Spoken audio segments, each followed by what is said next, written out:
Hello everyone, I'm Geng Hao from the Chinese University of Hong Kong. Today I will give a talk about our recent work on wafer failure pattern classification. This work is done by collaborating with Professor Yang Fan and Professor Zeng Xuan from Fudan University and Professor Yu Bei from the CUHK. Here is my biography. Now I'm a postdoctoral researcher at CUHK. Before that, I pursued my PhD degree under the supervision of Professor Yu Bei in the same university. My research interests include design space exploration, machine learning, deep learning, and the optimization methods with applications in various ICCAD. Okay, let's start our topic today. First, let me introduce some backgrounds about the wafer failure pattern classification. With continuous scaling of IC technologies, along with the increase of design complexity, numerous defects and process variations emerge. They limit the product yield of an IC design. On the other hand, the pressure for meeting high specifications also increase. The probabilities of manufacturing process-based defects appearing on the surface of the wafers go up. A critical step to improve yield during the IC design cycle is to identify the underlying factors that contribute most to yield loss. Wafer map defect classification is the key. Wafer map defect classification and analysis locates defects at early fabrication stage. The task is to improve the yield with less human resource involved. The wafer map can be obtained by chip probing. Usually, defective grams on a wafer map tend to converge into a certain distribution pattern that includes critical information. Hence, the semiconductor engineers can identify these failure patterns. Here are just listed some types of wafer patterns, including the defective patterns and the defect-free wafer pattern. In the past, wafer inspection was performed by experienced IC designers who can identify the failure cause based on the wafer defect pattern. However, such process is rarely time-consuming, so automatically classifying the wafer maps efficiently is in demand. Recently, with the advance of machine learning techniques, they are heavily introduced into our community to aid and accelerate the CAD tasks. Machine learning-based wafer map classification works are proposed. The feature design or extraction has a significant impact on the accuracy of failure pattern classification. These works can be further divided into two categories: manually crafted feature-driven and automatically feature extraction-based. For manually crafted feature-driven methods, some works manually design features like geometric features, degree, texture, and projection transform, and then calibrate the machine learning model with manual designed features. Of course, some other works treat the wafer failure pattern classification as a clustering task. However, in this kind of methods, manual feature cannot describe the wafer map in a global view. The information loss is inevitable. The feature design part separates from the follow-up classifier. It leads the whole failure classification framework to convert to the suboptimality. Recently, deep learning methods which get rid of manually crafted feature design have achieved notable success in many areas, such as computer vision. Several works have introduced deep learning techniques and verified the potential of deep convolutional neural networks in wafer classification tasks. But these arts exploit deep learning techniques at a coarse level and rarely utilize other information like the unlabeled wafer information.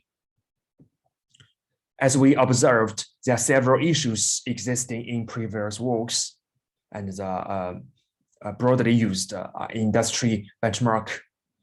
First is time-consuming manual inspection is still carried out. The second issue is is that the real industry data for academia research is haunted with imbalanced distribution issue. In other words, some minority feeder pattern types are dominated by other majority ones, and many categories lack sufficient associated wafer maps. In the figure, we may find the number of near-4 category is far less than the ones of age ring and non-categories. This issue would result in a biased classifier, while the decision boundary can be heavily affected by the majority classes. What's worse, many unlabeled wafer maps are out in most previous arts. In the WM811K dataset, only 1/5 data has label. The rest are ignored by the previous arts. Based on the above discoveries, in this work, we combine the few-shot learning and self-supervised learning algorithms and design an end-to-end wafer failure pattern classifier. We aim at classifying the wafer failure patterns in the absence of any prior information from wafer engineers and the fab. The self-supervised learning technique is used to make full use of unlabeled wafer maps in training, so that the human label efforts can be reduced. And the few-shot learning technique is incorporated into our flow to overcome the data imbalanced issue. We can see that our proposed flow are customized to address aforementioned challenges accompanying the wafer classification task. Now let's look at the few-shot learner techniques.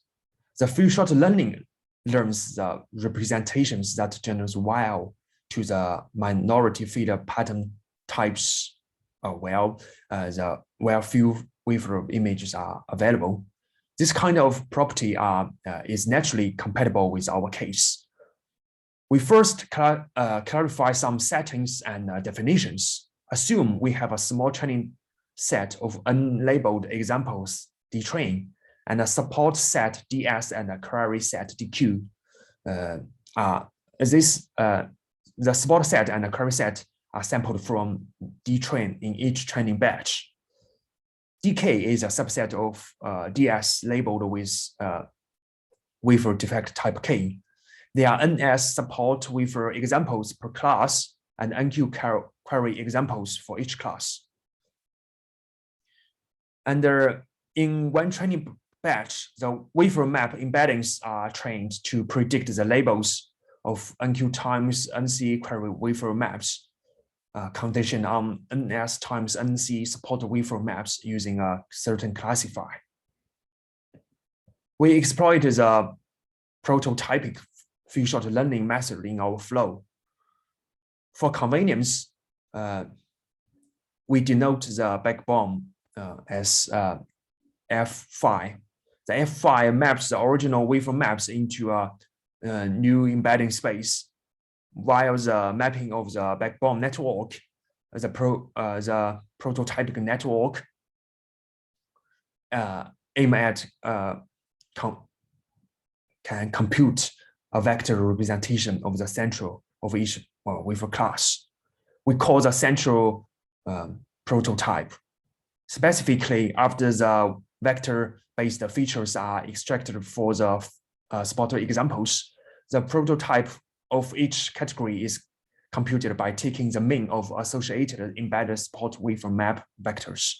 We write down the computing process in equation 1. The meanings of some parameters are also provided here. Therefore, given the distance function d, for example, the square of the Euclidean distance, and the query wafer image x with its label y, the empirical loss function is to minimize the negative log probability of the generated distribution over wafer pattern types. In equation 2, the conditional probability is a softmax function over the square of Euclidean distance to the prototypes in the embedding space. And the query wafer defect map is classified based on this conditional probability. The loss of few-shot learning for one batch is minimizing the empirical loss on the whole query set DQ with a suitable regularization R. And we also visualize the mathematical principle of the prototypic network in this figure. In the figure, the number of support wafer examples per class, NS, equals to 8, and the number of classes is 3. In one training batch, we construct the prototype of each class with support set, and with a wafer map feature embedding to be queried. The network tries to assign it the label based on the distance to prototypes. Now let's go another branch, self-supervised learner. The categories of wafer defect collected via IC engineers are expensive, and to this end, making full use of unlabeled wafer image is expected. Consequently, we embed the self-supervised learning paradigm into our wafer failure pattern classification flow. The self-supervision method operates on two joint embeddings of input wafer image, and more specifically, it produces two augmented views for all wafer images in a batch sampled from a wafer dataset. The two kinds of representations are projected into an embedding space where self-supervised loss is applied. For a better understanding, we sketch the diagram of the self-supervised learning in the figure. We can see the architecture of the self-supervised learner has 3 components. First is the data augmentation module, and the second is a backbone network. The rest is a self-supervised loss. And in the data augmentation module, for any given wafer map, they are transformed into 2 correlated views of itself. And for the wafer map detection, we can apply some simple augmentations like rotation, top, bottom, and left, right flipping. These augmentations will not change the latent categories of failure patterns. The second part is a backbone network. They extract the representation vectors from an original wafer map and its augmented pattern. And the rest module is the self-supervised loss function. The mathematical expression of loss function is written in equation 4. Lambda is a positive constant treating off the importance of the first and the second terms of the loss. And M stands for the correlation matrix, which computes the correlations between the outputs of 2 augmented views along the batch dimension. The element of correlation matrix M is computed according to the equation 5. By trying to force the diagonal elements to the correlation of the correlation matrix M to equal to 1, the first term of the loss function makes the representation environment to the augmentations applied. And here is the whole overall architectural design. Our whole framework consists of shared backbone and 2 branches for few-shot learner and the self-supervised learner. During training, 2 sources of wafer maps, the labeled and unlabeled data set, are fed into the defect classifier for calibration. The backbone is expected to project the labeled wafer map to an embedding space, where the few-shot learner calculates the softmax function for classification. And the backbone maps another input from the unlabeled source to the space where the self-supervised loss is computed. So the shared backbone plays a critical role in the framework. Considering the different kinds of defect patterns on the wafer maps have different geometric properties, like size, shape, a single-sized kernel is inflexible to capture such rich feature information. We apply the inception mechanism and adopt the inception V4 deep convolutional neural network as a backbone. We just show the detailed information of each module of the backbone in the figure. We simply combine the two laws, the few-shot classification laws and the self-supervised laws, and via backpropagation, the gradient summation of these two loss functions updates the backbone collectively. The implementation of our framework is in Python with a TensorFlow library, and we test it on a platform with Xeon Silver 4114 CPU processor and NVIDIA Titan XP graphic card. And to verify the effectiveness and efficiency of our failure pattern classifier, one open industry benchmark, WM811K, is employed. In the dataset, there are nearly 800,000 wafer images from almost 14,600 lots.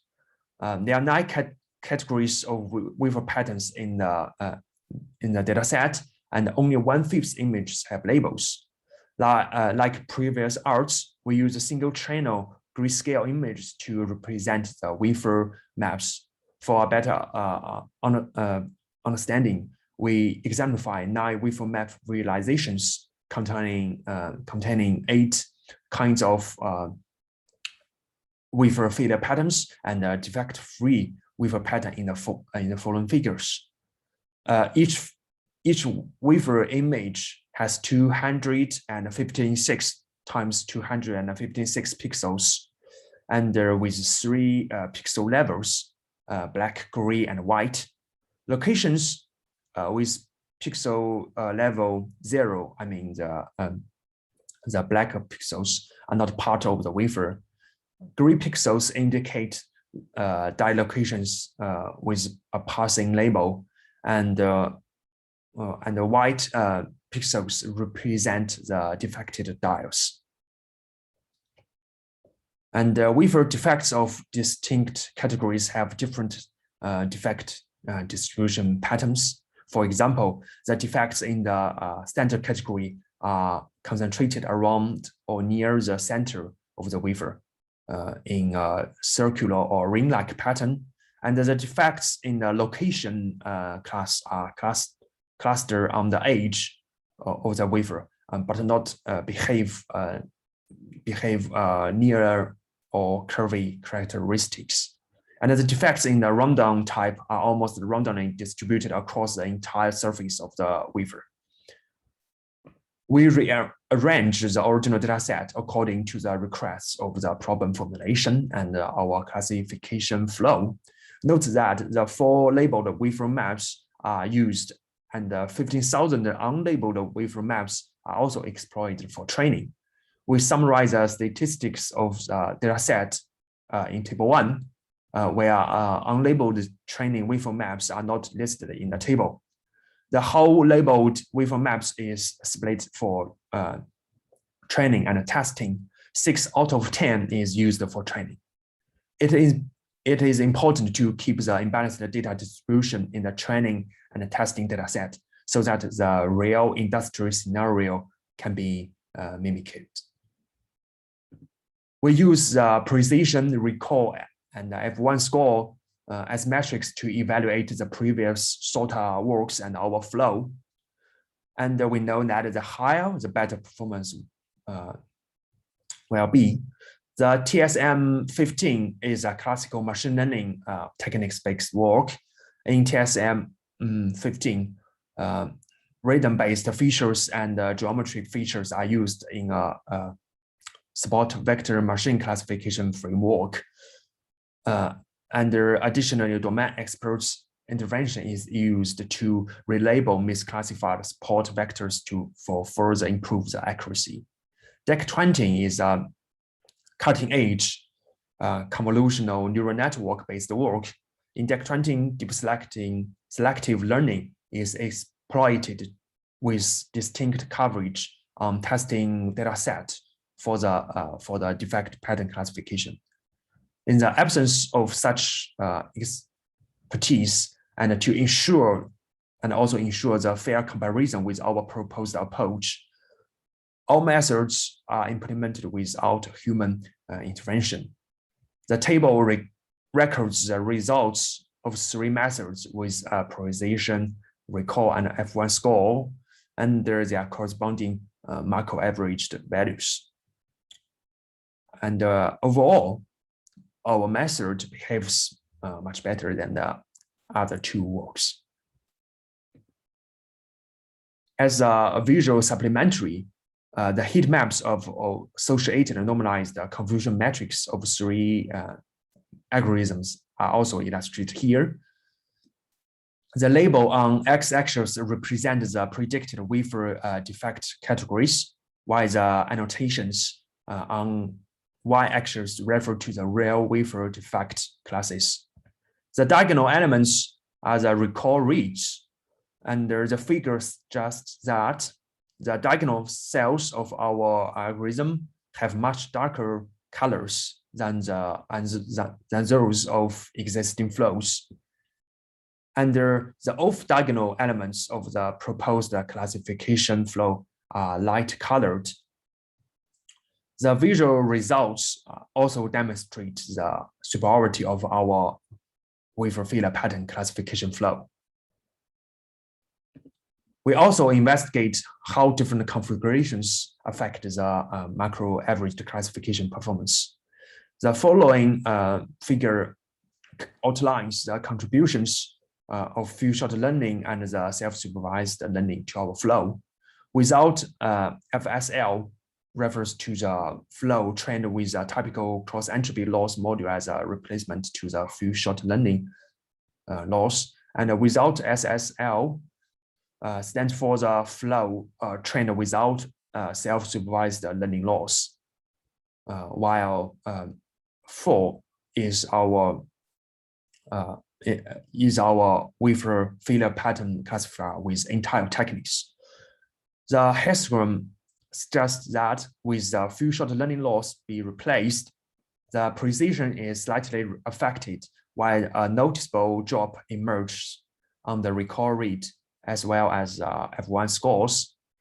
We have good reason to believe that some minority failure pattern classes are poorly classified without few-shot learning.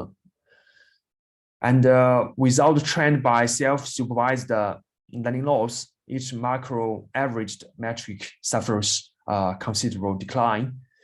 The result supports the argument that the classification flow benefit from the self-supervised learning. So in this topic, we have proposed an end-to-end CNN-based wafer failure pattern classification framework. It incorporates the few-shot learning and self-supervised learning methods to elevate the imbalanced distribution issue in industry benchmark and take full advantage of the unlabeled waveform data. The experimental results show that our classifier has the potential to be a feasible alternative to manual inspection.